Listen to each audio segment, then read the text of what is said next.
कब्रिस्तान का नाम सुनते ही भाई साहब पैरों तरीके से जमीन खिसक जाती है और पूरा शरीर कपकपा जाता है। हम तो घबरा जाते हैं अगर रात को कोई भाई साहब कब्रिस्तान भेज दे, लेकिन ऐसे में जब घर बनाने की बात आए तो भूमाफिया कैसे पीछे हट सकते हैं। भाई साहब बाराबंकी जनपद के कमरिया बाग में कब्रिस्तानी को कब्जा करने में कुछ लोग जुट गए हैं। मामला क्या है आप खुद ही कमेटी अध्यक्ष से सुन लीजिए।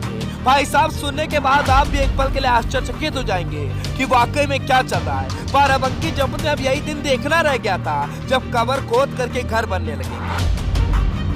कमरिया बाग कब्रिस्तान आज़ादी से पहले से ये कायम चला आ रहा है और लगभग 6 साल पहले ये हम लोगों ने देखा कि इसके हालात दिन पर दिन बदतर होते चले जा रहे हैं, लोग नाजायज़ कब्जा करते चले जा रहे हैं। तो एक कमेटी का गठन किया गया और कमेटी सुन्नी सेंट्रल वक्फ बोर्ड में रजिस्ट्रेशन भी कराई गई और कराने के बाद फिर हम लोगों ने इसकी देख शुरू की। ये कब्रिस्तान की ज़मीन है और यहाँ कब्रें बनी हुई हैं। ये आए और खोदने लगे विदाउट नक्शे, बगैर कोई कागज पत्र दिखाए, बगैर कोई कमरिया बाग के कब्रिस्तान के किसी भी अध्यक्ष से या किसी भी कमेटी के मेम्बरान से बात किए। उसके बाद इसके अंदर जब अवशेष निकली, हड्डियाँ निकली, तो मैंने रोकना चाहा और ट्रैक्टर टाली मिट्टी लेकर भाग गई। तो जब कब्रें क्षतिग्रस्त कर दिया आपने और 7 फुट गड्ढा खोद दिया विदाउट नक्शे के बना रहे हैं तो गुंडाई नहीं तो और क्या है। तो मैंने कहा कि भैया देखिए, जब तक मैं समझ न लूँ इस पर कोई भी निर्माण कार्य न कीजिएगा। तो उन्होंने कहा निर्माण कार्य नहीं रुकेगा, चाहे जो कुछ आप कर लें।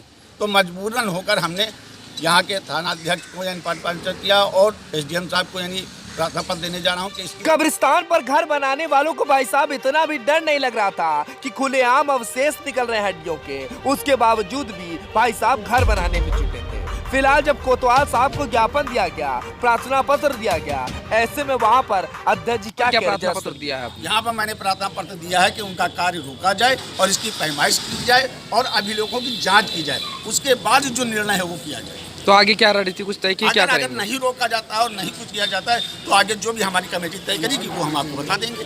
तो कमेटी के अध्यक्ष साहब की बातें सुनकर क्या पूरा मामला विस्तार पूर्वक समझ गए होंगे। अब ऐसे में आपको ताज बाबा से मुलाकात करा दे। भाई साहब वो भी वहाँ पर प्रकट हो गए थे और नारे भी लगाने लगे थे कि कब्रिस्तान को बचाना है। और यही नहीं भाई साहब, उन्होंने तो अवशेष भी हाथों में उठाकर दिखा दिए कि देखो भाई देखो निकल रहे हैं अवशेष। उसके बावजूद भी कोई कार्रवाई नहीं की जा रही। क्या कि ये इसमें बांस बल्ली रखें, वक्त तो हम तुमको दे देंगे, मगर उन्होंने ऐसा नहीं किया। उन्होंने अंदर ही अंदर खाने किसी के हाथ रजिस्ट्री करके कब्रिस्तान को भूमाफिया और लेखपाल द्वारा उसको रजिस्ट्री कर दी गई। आज जिस जगह पे हम खड़े हैं हमको ये भी नहीं मालूम कि ये संपत्ति किसके नाम हो गई हो।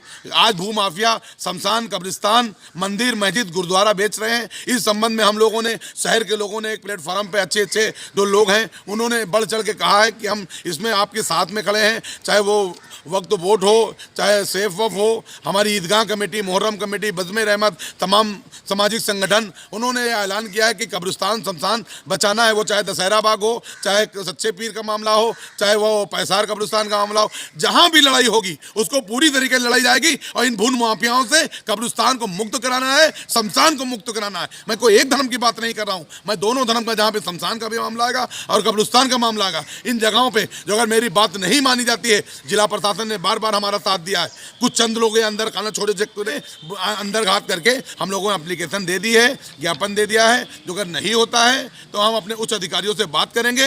नहीं होगा, इस शहर का एक बहुत बड़ा हुजूम जिसको बोलते हैं वो आक्रोश में है, गुस्से में है। हम लोगों ने कोविड की वजह से समझा के रखा कि हम लोग आएंगे, बात करेंगे, आपकी बात जिला प्रशासन तक पहुंचाने का जरिया आप लोग मीडिया के लोग आए, उसके लिए बहुत बहुत धन्यवाद। आगे हम लोग काम करेंगे, कब्रिस्तान की जमीन पर कब्जा नहीं होने देंगे।